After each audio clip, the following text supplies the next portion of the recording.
Good morning. ప్రభువైన యేసుక్రీస్తు వారి పరిశుద్ధ నామములో అందరికీ శుభాలు. ఈరోజు మనందరి ఆత్మీయ ఆహారంగా సామెతల గ్రంథము 11వ అధ్యాయం 10వ వచనాన్ని ధ్యానించుకుందాం. నీతిమంతులు వర్ధిల్లుట పట్టణమునకు సంతోషకారం, భక్తిహీనులు నశించినప్పుడు ఉత్సాహధ్వని పుట్టును. చదవబడిన వాక్యంలో నీతిమంతుల్ని దేవుడు వర్ధిల్ల చేసినప్పుడట ఆ పట్టణంలో ఉన్న వారందరూ కూడా సంతోషిస్తారట. భక్తిహీనులు నాశనం అయిపోయినప్పుడు ఉత్సాహధ్వని పుట్టును అనే మాట ఇక్కడ మనం చూస్తున్నాం.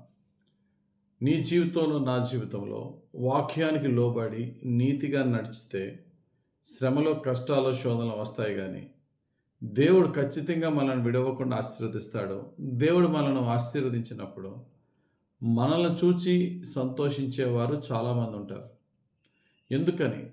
ఒక నీతి యథార్థమైన మార్గంలో నడిచినప్పుడు వాని యొక్క ఆశీర్వాదము, వాని యొక్క సక్సెస్ చూసి ఎందుకు ఎక్కువ మంది సంతోషిస్తారంటే, నీతిమంతుడు, యథార్థవంతుడు ఇంకొకడికి హాని చేయడు, సాధ్యమైనంత వరకు మేలు చేస్తాడు, అతడు ఎదిగి 10 మందిని ఎదిగిస్తాడు, అతడు నీతి న్యాయములతో నడిచి ఇతరులు నీతి న్యాయములో నడవాలని కోరుకునేవాడు నీతిమంతుడు. కానీ దుష్టుడు, వాడు దుష్టక్రియలు చేస్తూ, వాడు భక్తిహీనంగా దేవుని పట్ల భయభక్తులు లేని జీవితం జీవిస్తూ వాడికి నచ్చినవన్నీ చేస్తూ ఉంటాడు. అది నీతి న్యాయమో దేవుని చిత్తమా కాదా చూడ్డం, వాడి యొక్క పొట్టను నింపుకోనట్లో ఎంతోమందికి హాని చేస్తూ ఉంటాడు. అటువంటి వాడు నాశనమైనప్పుడు ప్రజలు సంతోషిస్తారు. అందులో అదే సామెతల గ్రంథం 29వ అధ్యాయం 2వ వచనంలో ఉంటుంది, నీతిమంతులు ప్రబలినప్పుడు ప్రజలు సంతోషింతురు, దుష్టుడు ఏలున్నప్పుడు ప్రజలు నిట్టూర్పులు విడుతారు. కొన్నిసార్లు దుష్టులు అధికారంలో ఉన్నప్పుడు ప్రజలు ఏం చేస్తారు? మూలుక్కుంటారు, దాక్కుంటారు. అదే నీతిమంతులు ప్రబలినప్పుడు, గొప్పవారైనప్పుడు ప్రజలు సంతోషిస్తారు. ఉదాహరణకి భక్తుడైనటువంటి సమూయేలు నీతిమంతుడు, యథార్థవంతుడు, దేవునికి బహుప్రీతికరంగా ఉన్న వ్యక్తికి దేవుడు ఏం చేశాడంటే, ఆయన ప్రవక్తే కాదు, ఆయన ఇశ్రాయేలులకు ప్రధాన యాజకుడిగా ఉన్నాడు. ప్రధాన యాజకుడే కాదు, ఇశ్రాయేలును నడిపించే న్యాయాధిపతిగా ఉన్నాడు. బైబిల్లో ఒక మాట ఉంటుంది, 1 సమూయేలు గ్రంథం 7వ అధ్యాయం 13వ వచనంలో, ఇలాగున ఫిలిష్తీయులు అనపబడిన వారే ఇశ్రాయేలు సరిహద్దులోనికి తిరిగి రాక ఆగిపోయిరి. సమూయేలు ఉండిన దినములన్నిటిను యెహోవా హస్తము ఫిలిష్తీయులకు విరోధముగా ఉండెను. చదవబడిన వాక్యంలో చూస్తే సమూయేలు బ్రతుకు దినములన్నిటినూ దేవుడట తన సమూయేలు పక్షముగా మాత్రమే కాదట, సమూయేలును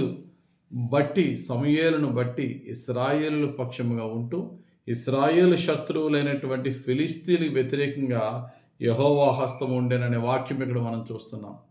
చదవబడిన వాక్యం బట్టి మనం చూసినట్లయితే దేవుని హస్తము ఇశ్రాయేలుకు విరోధముగా ఉండి ఫిలిష్తీయులు ఎవరు ఇశ్రాయేలు జోలికి రాకుండా చేయడానికి గల కారణం ఏంటి? ఒక నీతిమంతుని యొక్క జీవితం. ఒక నీతిమంతుడు ఉన్నత స్థితిలో ఉన్నప్పుడు ఆ వ్యక్తి ద్వారా అతని కుటుంబము, అతని ద్వారా అతని వంశము, అతని దేశము కూడా దీవింపబడతారు.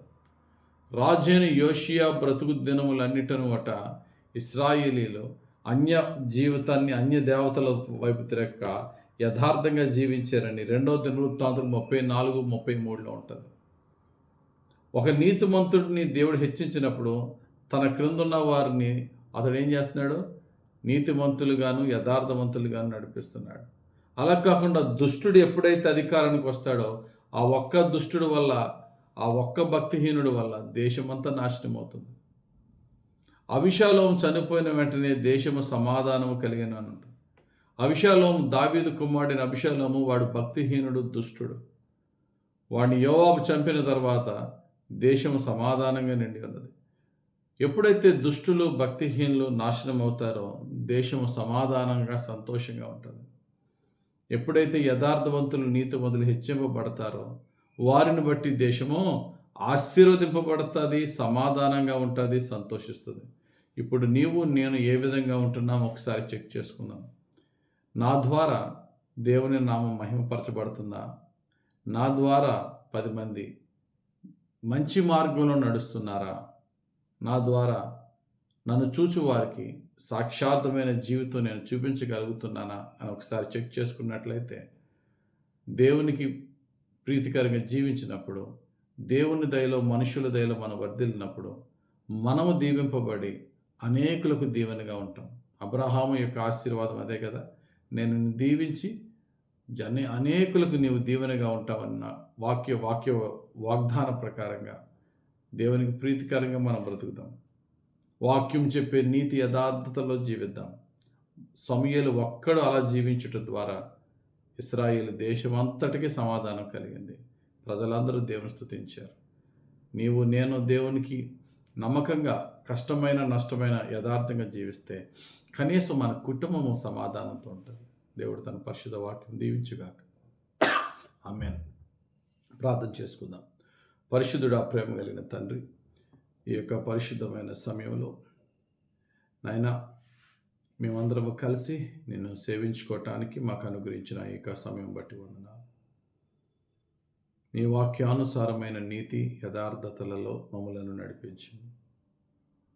ఒక నీతిమంతుడు ఒక యథార్థవంతుడు హెచ్చింపబడుట ద్వారా దేశ ప్రజలందరూ సంతోషిస్తారని వాక్య ప్రకారం అయ్యా, నేను నా యొక్క కుటుంబము దేవునికి నమ్మకంగా ఉండాలి, దేవునికి ప్రీతికరంగా ఉండాలనే ఆసక్తి మా అందరికీ దయచేయండి.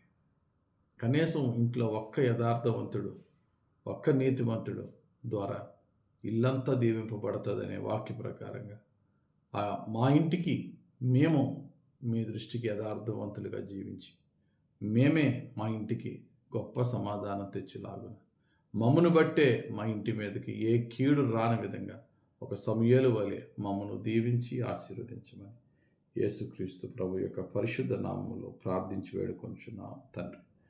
ఆమేన్. తండ్రి, కుమార, పరిశుద్ధ ఆత్మదేవుని త్రియేక దీవెనలు ఇప్పుడెల్లప్పుడు మనకు తోడుండి నడిపించి దీవించును గాక. ఆమేన్. God bless you. Have a very blessed day.